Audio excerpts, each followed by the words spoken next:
What's up, YouTube? I know what y'all came here and what y'all clicked on to hear about. Yes, I did meet G Herbo. That thumbnail is not clickbait, but I didn't get any content with him. And the reason be is because, one, that was before I got into making content heavy, and then two, I just wasn't prepared because it was last minute. So I'm just literally doing credit repair at my office, chilling, working. I get a text from my business partner, and she says she's hosting an event, and G Herbo's coming to speak at it, and she wants me to speak about credit there. I'm like, oh, this is easy. This is perfect. I get to talk about credit in front of a rapper. It's going to be cool. It's going to be a whole bunch of people there. I get there, and it's a gun violence event. And everybody's crying. I'm like the last speaker, right? So I see everybody get up there speaking about how they lost people to gun violence, how they're all surrounded by it.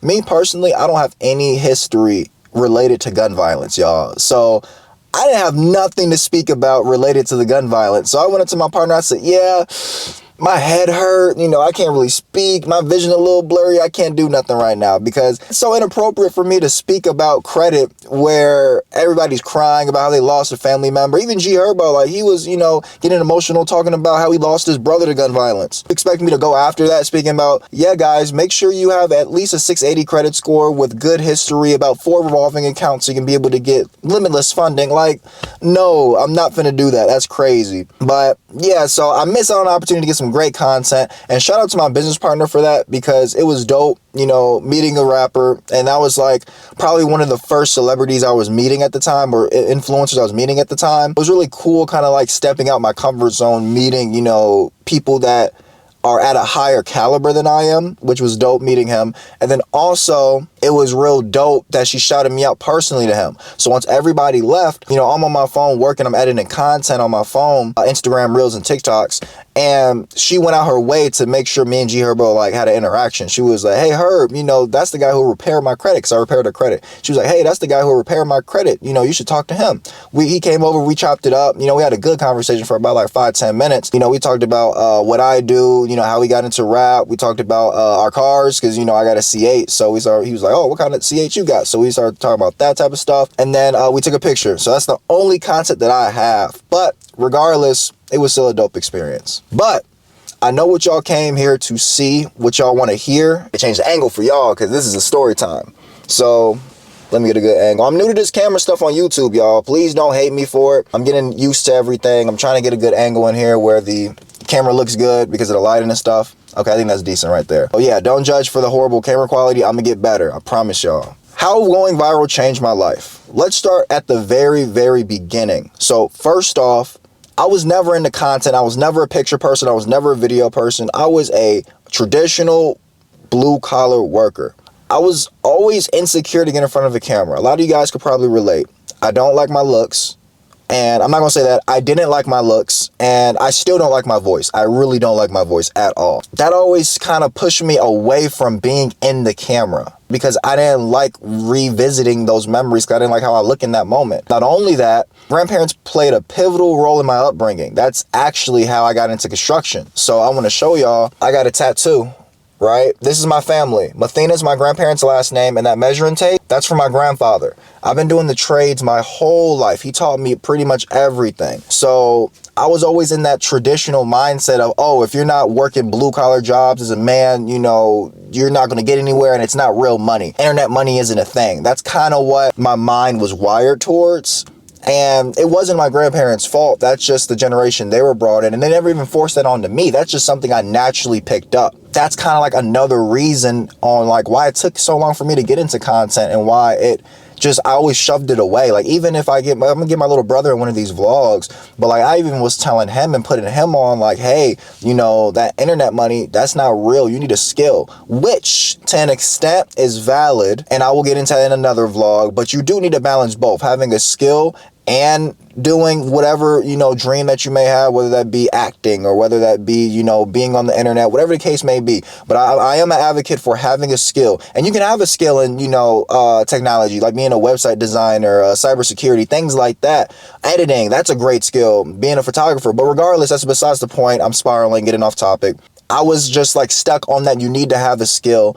Don't worry about nothing else but a skill mindset. And I felt like I was stagnant. When I graduated high school, I started my construction business and I was making good money. I'm not gonna lie to you, I was making great money, but I felt like I couldn't scale without working with other people. And what I mean by that is, of course, you know, the dream is to have employees, but a lot of people don't want to work because everybody is, you know, trying to be their own boss. When everyone's trying to be their own boss, it's hard to employ people. And then too, I was young. I'm talking about 19, 20 years old trying to employ 40-year-old men. Of course, that wasn't going to go right on my end. People were going to try to walk all over me. People were going to try to, you know, screw me over just because they thought they can because I was young. It was very difficult for me to scale and grow everything. I just felt stuck for so long, and it's just like, and it wasn't even a long time, I'm being dramatic, but like when you go from, I graduated at top 10% of my class in high school. I was known in the state, I was top in the state for running for both track and cross country. I graduated my honors diploma, I was in advanced band, I was in so many different things, and I went from constantly growing, doing the next thing in high school, to then right out of high school, you know, having my own business, growing my business. Then a year and a half after growing my business, I felt stuck for about 6 months, and I'm just like, why can't I grow anymore? I feel stuck. So from there, I started leveraging my knowledge a little bit. So I started talking a little more about credit than I usually do, and I noticed the feedback from it. Like everybody was just like, whoa, how do you know that? I'm just like, this should be normal. So then as I speak about credit more, I made it part of my daily routine to speak about it, as I noticed that I was getting more reactions out of people from it. I was more noticed for the way that I spoke about credit than me actually doing construction work. Of course, I still get love for construction. Regardless, just me speaking is getting reactions out of people. So I said, let me kind of run with this a little bit. You know, I'm getting on the internet a little bit, and I've noticed I'm getting a little bit of traction with it. Nothing crazy, nothing, you know, out of the ordinary, but regardless, I'm still getting a little bit more traction than normal. I just kept going with it. I kept running with it, and I just kept going. And then my mom, I remember this like it was yesterday. This is like the pivotal moment, right? I was coming home from the gym, and it was a flyer on Instagram for the Young Entrepreneur of the Year award, right? For the Chicagoland area. And I remember applying for it. I didn't think nothing of it. At first, I'm just like, okay, you know, I don't really care. You know, I don't care to get in it. Then I got prideful. I'm like, wait, I deserve this. You know, I started my credit business already, and I'm running two businesses. My construction was my 9 to 5, and then my credit business was kind of like my 5 to 9. It was at home working. I applied, and I'm getting more prideful. I'm like, no, I deserve to get top 3, because top 3 goes to this gala event, and you know, you have to compete, whatever. And I got top 3, right? So I'm just like, cool, whatever. Yeah, not whatever. I'm not gonna lie to you. I was hyped. I was like, yeah, I'm finna get the grinding. So I got my speech ready, and I'm ready to go and compete at this gala and speak in front of these Black entrepreneurs, because it was a Black hosted event. I get there, it's like one of the days, it's a 3-day event, and I went to one of the days. I met this dude named Bakari. I'm walking around, and not a lot of people was wearing a suit. People had on business casual clothes, but I'm like the only dude with a suit on, plus I'm really young, but like I was just naturally attracting people, and Bakari was actually one of the people there. He came to me, like, bro, what do you do, bro? Like, you just look like money. Like, what do you do? So I told him everything that I do, just starstruck, you know, especially because of my age. He was like, bro, and he was a videographer there, by the way, too. You know, he's recording, getting content and everything. And, you know, he was like, bro, I got a podcast. I would love to meet up with you and for you to get on a podcast. You know, we exchange information. I didn't think much of it at first. You know, I'm just, you know, oh, that's cool. You know, I might be able to pop out. So I continued throughout the day. That was like a speaking event from like other people. And then the next day was the gala where I get to compete at a speaking event. I spoke in front of like, I want to say like almost 1,000 Black entrepreneurs. It was dope. It was a cool event, and it was a great experience. But I ended up losing.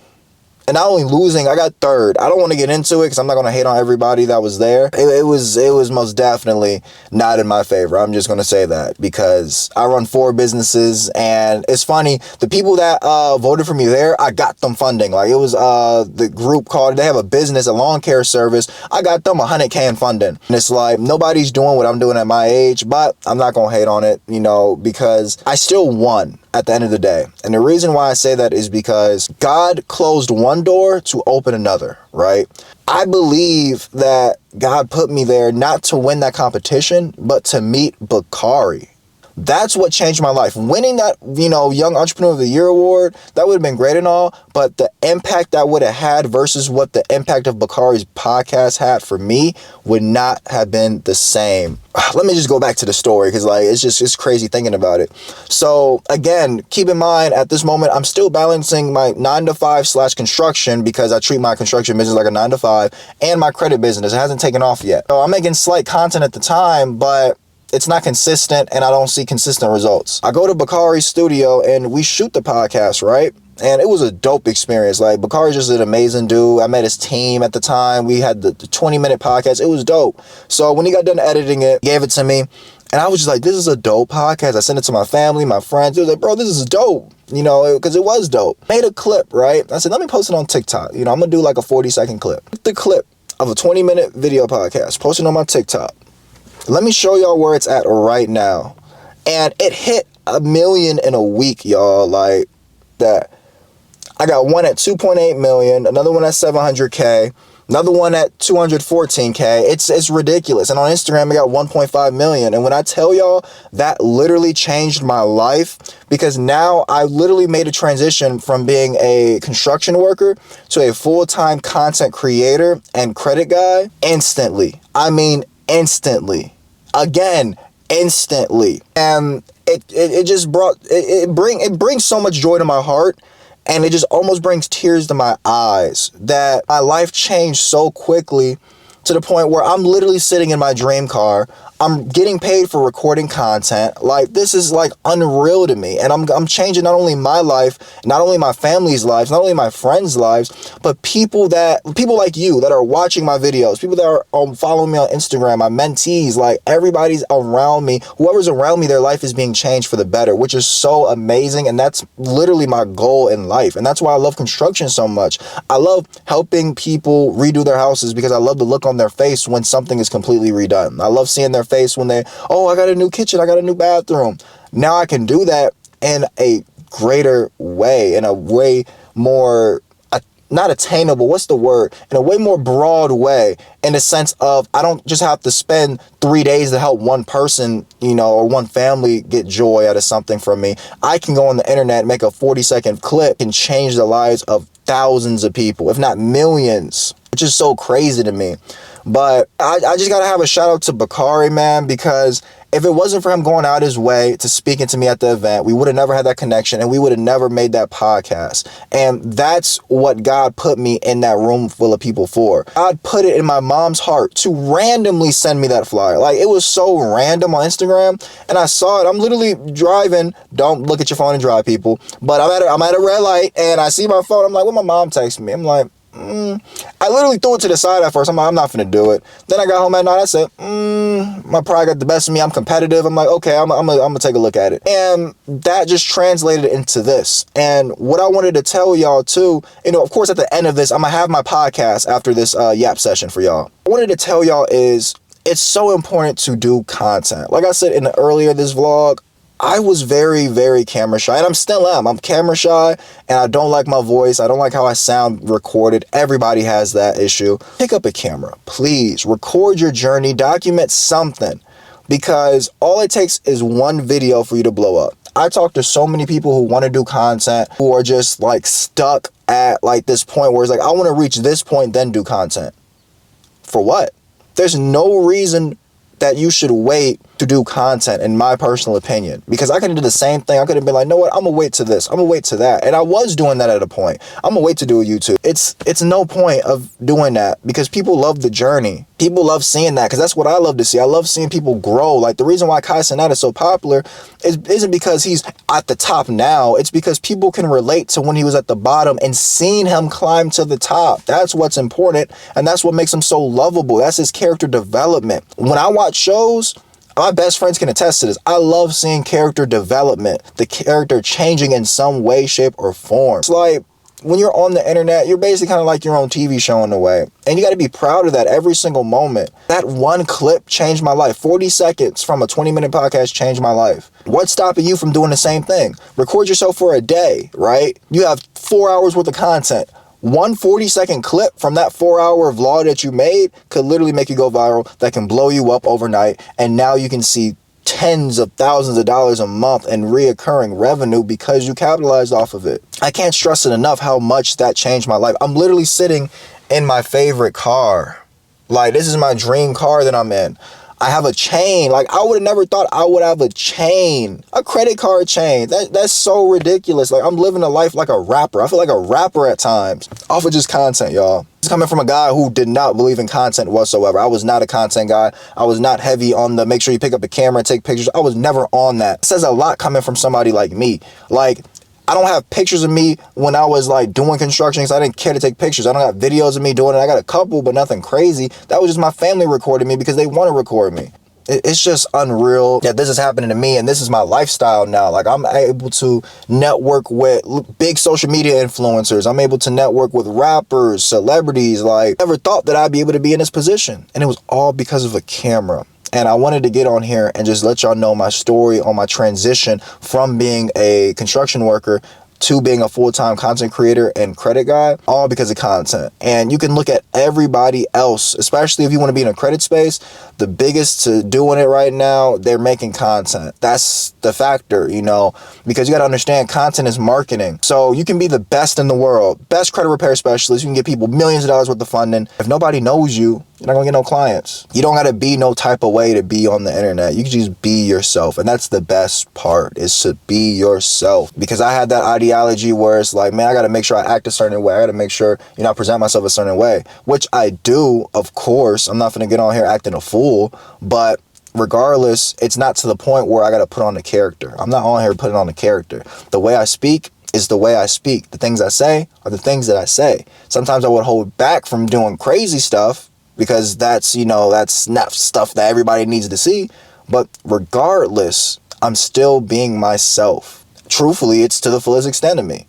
Only thing y'all probably won't see is basketball. I mean, I'll post me playing basketball, but like, I mean, that's all I do is work and play basketball. So y'all get literally like 90% of me. But besides the point, I want y'all to be motivated by me. Use me as an example and just leverage me, not only my knowledge, but like my upbringing, my story, to yourself. Like, again, I do not come from taking pictures, making videos. I don't do any of that. Like, I don't even make TikToks. Like, I make TikToks of me speaking about credit, but I don't do the TikTok dances, and I don't do none of that. What's your excuse? I'm just keeping it real with y'all. What is your excuse? You want to stream? Why aren't you streaming? You want to be a content creator? Why aren't you being a content creator? Like, why aren't you making that stuff? There's no reason for you not to pick up your phone camera. Like, I just got this camera. I mean, I make TikToks and Instagram Reels on my phone. Turn my camera around like this, record myself, post it. Like, you don't need a camera. You don't need an actual camera to be doing this stuff, because Apple's at the point where, yeah, this is dang near better than my camera, if keeping it a buck. So it's like, just apply yourself to something and just pick up that camera, please. I'm telling y'all, it's not going to do no harm. It's not going to do no harm to post content. And the more content you have, when you do finally blow up, you have more videos and stuff for people to watch. And people love seeing every part of the journey. If it takes you 300 videos to blow up, right? Why wait to post that 300 video? Why wait?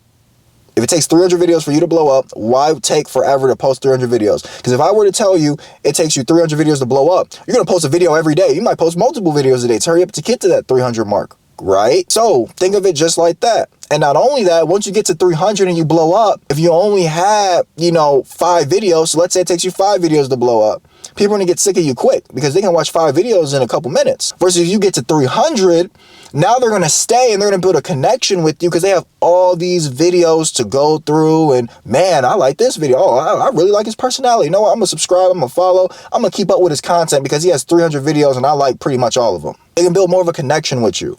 So just keep that mindset. That's the process. That's the, not the process. That's the mindset that I'm trying to have with this stuff because I want to re-blow up again. That video got me to, on TikTok, 30K followers, and I'm at 24K on Instagram. And I had only about 1,000 on each. One video took me from 1,000 to 30K on 2 platforms. I'm telling y'all, this content stuff is crazy. All it takes is one video, y'all. One video. That's enough of my yap session. I just wanted to motivate y'all a little bit and kind of give you my story on my transition from blue collar to this. So that's pretty much it. I'm about to play my podcast that blew me up, and I want y'all to just pay attention to just how I act, how I speak, and just take on the game that I'm putting y'all on, because I'm not just like yapping. It's not entertainment. It's primarily me putting y'all on game. So I want y'all to watch this podcast. Let me know in the comments what y'all think of it, and if you've seen the clips before. I just wanted to give y'all not only the education part, which is why I'm attaching the podcast to the back end of this vlog. I just want to give y'all the motivation to pick up that camera and change your lives, because if I didn't just randomly post that clip, I would not be in this position. You just got to understand that you're meant for something. You want to be able to display what you're meant for to everybody, and the best way is through social media, is through making content, because it's free to do, free to use. It's the easiest thing to do. Like, I just thank God every day because this is just insane to me. It's still unreal that I'm in this position. So make sure y'all like, comment, and subscribe if you want more motivational content like this, because that's a part of my character. You know, I love speaking life into people. I have no issue keep you guys motivated, but I gotta get myself motivated first, y'all. Like, I'm disciplined, but this content stuff is still new to me. I'm still learning, I'm still adapting, but I'm picking up this camera, and I already told myself, I made a deal with myself, I'm posting every single Sunday this year. I told myself it's gonna take me 50 videos to blow up on YouTube, and that's what I'm gonna hold myself to. So every Sunday for the next year, I'm gonna be posting. So, like I said, I'm finna attach this podcast for y'all on the back end of this yap session, and I love and appreciate y'all. But like I said, peep the game in this podcast. Ask me something about credit. That's what people came here to see. How many credit cards do you think I have? 3. No. Go up. Let's go 8. More.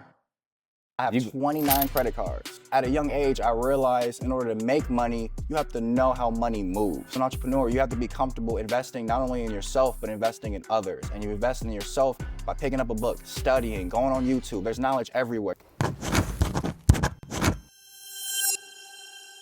For you guys who are new to my YouTube channel, my name is Bakari Kamal. I'm a digital storyteller, and I'm a director of my own video production company.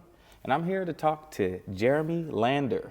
Jeremy Lander is an entrepreneur, very young, 20 years old, serial entrepreneur, all things finance, all things credit. I met him at a conference. As you can see, he's always dressed to impress, and he's really inspiring to me. So I wanted to bring him to the YouTube channel and to the platform so he can tell us a little bit about how he got here. So Jeremy, welcome to the party, man. Thank you for having me. I really appreciate it. Hey, that's what's up, man. Can you tell me, who is Jeremy Lander? Man, I'm a young entrepreneur and investor straight out of Maryville High School. Did not go to school for anything I learned. And I try to present myself as an inspiration to not only my peers, but anyone I come across, because I feel like a lot of the information that I have is not presented out to the public. So I want to kind of be like that role model to kind of not gatekeep information and let everybody know how I got to this point so more people can follow in my footsteps. Man, that's inspiring. You know, you're 20 years old, you're an entrepreneur, a serial entrepreneur already. Can you just talk to me about how did you walk into this entrepreneurship journey? So my grandfather, he taught me the trades ever since I was able to walk and talk. So ever since I was 3, 4, 5 years old, I've been swinging a hammer, hitting down nails, stuff like that. And my freshman year of high school, I worked a 9 to 5. It was a coffee shop in the mall. Quit like 2 months later. I was getting paid minimum wage. I didn't like it. Spoke to my mom, and she said I have all these skills, and she actually introduced me to entrepreneurship. So I started my first business when I was about 14, cutting grass, doing things like that. That business failed because I didn't save money. I didn't understand how to run a business, and due to financial struggles, my parents weren't able to help me essentially. So when the expenses became more than I was bringing in, I had to close that business. So then I spoke to my best friend's dad. I remember this day like it was yesterday. We were finna go to the beach, go talk to some girls, and he stopped us. He was like, you guys can go to the beach, or I can basically teach you how to be a man. And he runs a business. So he kind of put us on game on like how to get credit, funding for your business, how to actually run a business. And he taught us how to start our credit before the age of 18. And that's the day where it pretty much changed my life. That's, I want to say, a month prior to me starting my construction business that I still run today. And he taught me basically the stepping stones and how to start and run a business effectively. And I took that information, I just ran with it. Wow, it's really full circle, right? That somebody volunteered some information to you to help you get where you are. And now you're volunteering information to other people to help them go to the next level. Exactly. Right, so, you know, that's really inspiring. And then you talk a little bit about your parents, right? Yeah. And just their support, right? And their encouragement. Talk to me about, why is it important to have either family members, parents, or somebody else that will be there to support you during this journey at a young age? So just entrepreneurship, that journey? Yes, sir. Because there's a lot of ups and downs. You know, my first year of business outside of high school, I actually made the same amount as my mother, and she's a teacher.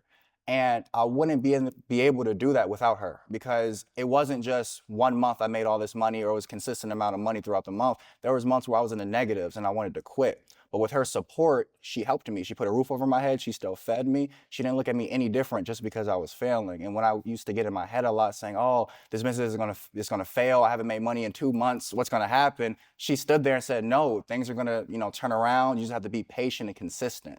So with that support, I wouldn't be in this position, because, being an entrepreneur, being an investor, it's not a consistent paycheck. I don't get paid every week, every 2 weeks. It could be 3 weeks, 4 weeks. It could be a day, or it could be a couple months. So without that support and that love from my mother, my grandparents, little brother, my family, and my best friends, I wouldn't be nowhere near this position, because I'd probably be in my own head, in my own feelings, and I would have quit. Yeah, yeah. Now, you went into finance, right? And you talk a lot about credit, but I know you started off, I saw some things where you were doing construction. How did you go from doing construction, doing grass, all these things, to going into the area of finance specifically? So I was always interested in just how money flowed in our economy, because at a young age, I realized in order to make money, you have to know how money moves. So I always kind of, like my grandfather, he taught me a little bit about the stock market, how to save money, high interest savings accounts, things like that. And I was always interested in it. So throughout my journey being an entrepreneur with my construction business, I met a lot of people that were interested in giving me knowledge. So for example, my tax accountant, financial advisor, and a few business partners that I have currently that we work on investments together. So with them feeding me all this knowledge on how to get funding for my construction business so I can grow, I kind of learned how to scale up my business with that knowledge. And from there, I spoke to other entrepreneurs and they kind of were struggling with their finances. So when I kind of told them the solution to their problem, they were just like, oh man, wow, how do you have this knowledge? That's when I realized how rare this knowledge was. And then from there, that's how I knew, like, oh, that's how I can give back. So I always wanted to give back. But now I know I can give back by giving this knowledge that a lot of people fed into me by feeding it to others. Mm. I'm still trying to get to how, at 20 years old, you're here, presenting like this, in business like this. What would you say would be the main reason you believe that you can be sitting here the way you are today? So for one is my upbringing. So I only have my mother in my life. My father, I was actually a trap baby. He was a horrible man, beat my mother, so my mom left him. So having a single mother, 2 kids, not much money in the house. So that kind of pushed me to be that man for my household and to help provide for my family. So that kind of gave me the strength and the motivation, the discipline to be able to go through those hardships, to be able to help provide for my family. That mixed with credit, that's what helped took me to that next level a lot quicker than most, because I didn't have to wait to save money. I didn't have to get a 9 to 5 and save up for 6 months to be able to invest in myself. I was able to go to the bank and finance my dreams and turn that into goals and turn those goals into a reality. So I feel like that's what kind of like basically put me on the fast track to get my success and where I'm at today. Now, what recommendations would you give to peers your age? Maybe they're in a household where they don't have that discipline, right? And maybe they don't have the knowledge to understand credit. What would you say to that aspiring entrepreneur that's 20 years old right now? Study. Outside of high school, I told myself I'm gonna have one gap year between high school and me thinking about going to college, and all I did was study. Pick up a book, and if you don't know something as an entrepreneur, hire someone who can do it for you. I'm not good with technology, so I hire people to build my website, put out all my information, things of that nature. So as an entrepreneur, you have to be comfortable investing not only in yourself, but investing in others. And you invest in yourself by picking up a book, studying, going on YouTube. There's knowledge everywhere. You can pick up your smartphone and learn whatever you want in just an hour. And if you aren't that person to learn something, like I'm not a creative person, so I hire creative people to kind of bring that to the table so I don't have to stress about putting in extra effort and time wasted to learn something when I can just invest in someone else and help them grow their self, their business, whatever they may be, while also helping my pockets and helping me grow my business. That's excellent. Now, you used to run track based on my research. Yes. Can you talk to me a little bit about your track journey, and did anything you learned during your time in track help you as an entrepreneur? Most definitely. My coach, Michael Hoffman, he was like a father figure to me. He helped me channel my emotions and use them the proper way. With all the things I had going on at home, I was kind of like not bipolar, but it was hard for me to get a grasp of my emotions. But he taught me how to focus my emotion on one singular thing and use it as kind of like an outlet. And that's what I did with track and cross country. I was top in the state for that, broke records in my school for middle and long distance. And it was thanks to my coach. And I kind of transferred that discipline from running into my work life. And that kind of helped me, like with, long days of being an entrepreneur. I don't work 4 or 6 hour days. I work at minimum 10 to 12 hour days, some days 14. That same discipline I had in track, I go out and run 10 miles. That same discipline is still in me where I can say, okay, I'm gonna go out and work 14 hours and it won't affect me. I fast for mental, spiritual, and physical discipline. I did that for track. Now I still do that at work to kind of keep my head on straight, make sure, I'm good spiritually, mentally, physically. That same discipline I got from track and from my coach that I still instill into myself in this day. That's excellent work. That's excellent work. I just want to know about the confidence, right? Most people have imposter syndrome that they struggle with. Have you ever had imposter syndrome that you struggled with, and how did you develop this confidence that you have? Yeah, most definitely, and I'm still going through it right now. And it's not in the sense of like, why me? Like, why is it bad? It's kind of the opposite. I don't mean to brag. I try my hardest to stay humble, but there's a lot of good things going on in my life. And sometimes I sit down and I say, why am I deserving of this? So that's kind of like my imposter syndrome. It's just why me out of everybody else? Because I do see people who are struggling and I help them, but it's only so much I can do as a person. So that imposter syndrome does get to me, but I just have to remember that, for one, have trust in God. Two, there's a reason why all these good things are happening to me. Is because God trusts me that I'm gonna be able to help others and bring others the same path that he's leading me down. So it's just me continuing to be a leader and stay strong even in the hard times, just so I can help others that are going through hard times, just so they can see better days. That's excellent. And as we get ready to really conclude, we're concluding faster than I thought, but Yeah. and you're giving some excellent just insight, right? I appreciate it. Ask me something about credit. That's what people came here to see. Yeah, let's talk about credit. So you are an expert when it comes to credit. What's some of the myths people have about credit that you would like to debunk today? Ooh, I love that question. This is my favorite one. How many credit cards you should have? How many credit cards do you think I have? 3. No. Go up. Let's go 8. More. 12. More. I have 29 credit cards. Wow. And a lot of people think having so many credit cards is bad. And people ask me all the time, how do you use all those credit cards? I don't. I use probably 5 on a rotation to save me, points. I get points for gas, travel, all that. But the other ones are in my filing cabinet. And the reason why I have so many credit cards is, for one, my utilization. The 1/3 rule.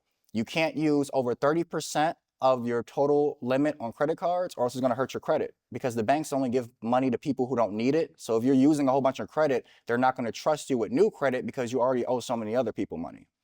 So what's higher, or what's better for you, using 30% of $1,000 or using 30% of $100,000? With me having all these credit cards, I have high limits on them. I can use a whole bunch of credit without it hitting 30% because I got so many credit cards. And another thing is your age. So with me having so many credit cards, my average age is like a brick wall, because when I get a new credit card, that 0 years, it won't really drop down my average age because I have so many other credit cards with 2 years on them. Versus if I have one credit card with 10 years, I get a new credit card with 0, it's going to average out in half to 5 years, which is going to lower my credit score dramatically. Wow. Okay, that's excellent. So when it comes to a aspiring entrepreneur or a current entrepreneur getting their first credit card, how do they go about that process? Business or personal? That's a great question. Let's say they have, let's say they don't have a personal credit card and they want to get them a business credit card for their business. How would they go about that? You can't. Nowadays, everyone looks for a personal guarantor.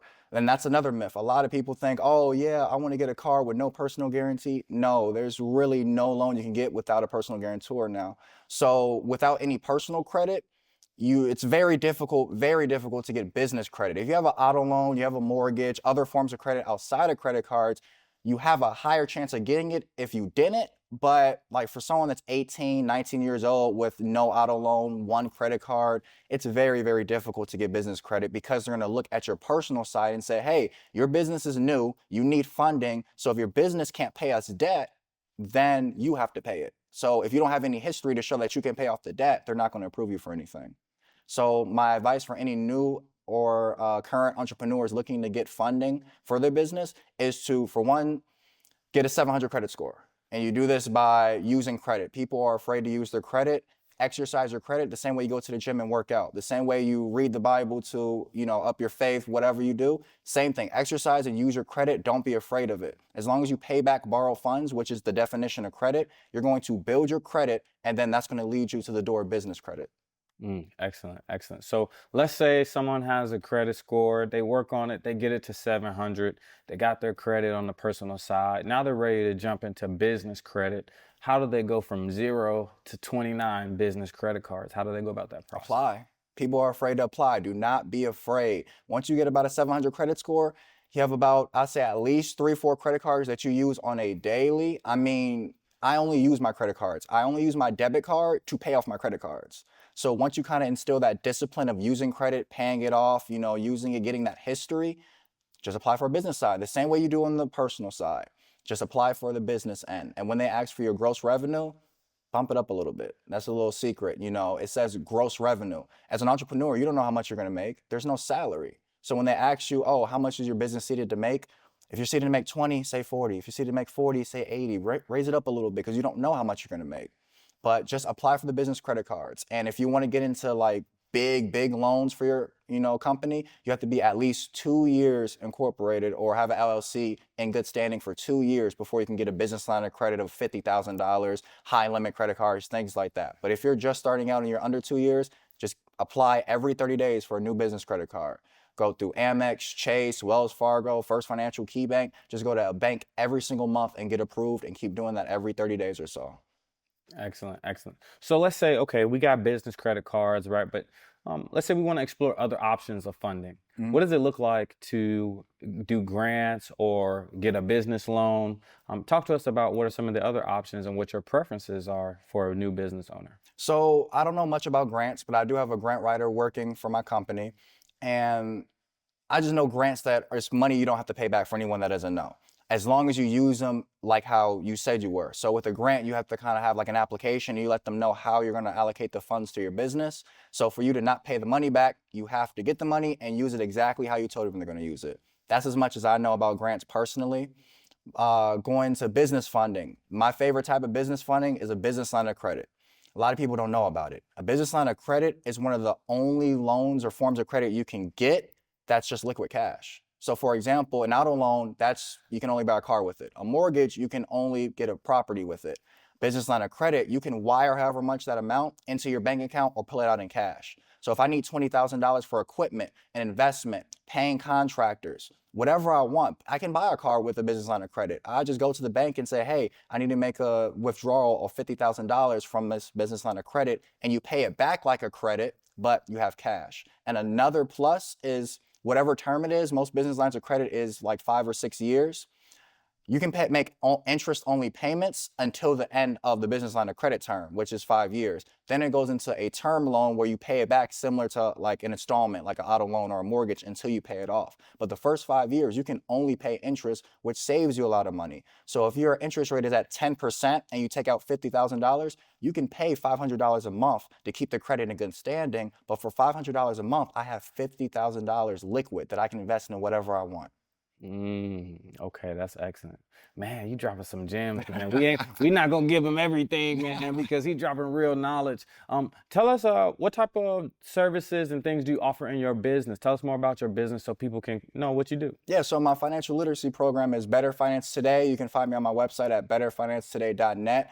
And we help with financial literacy. So we have courses on personal credit, soon to drop some business credit courses. We have digital products like ebooks, 2 of them that I wrote, PDF guides on how to start a business, how to get a shelf corporation, things of that nature.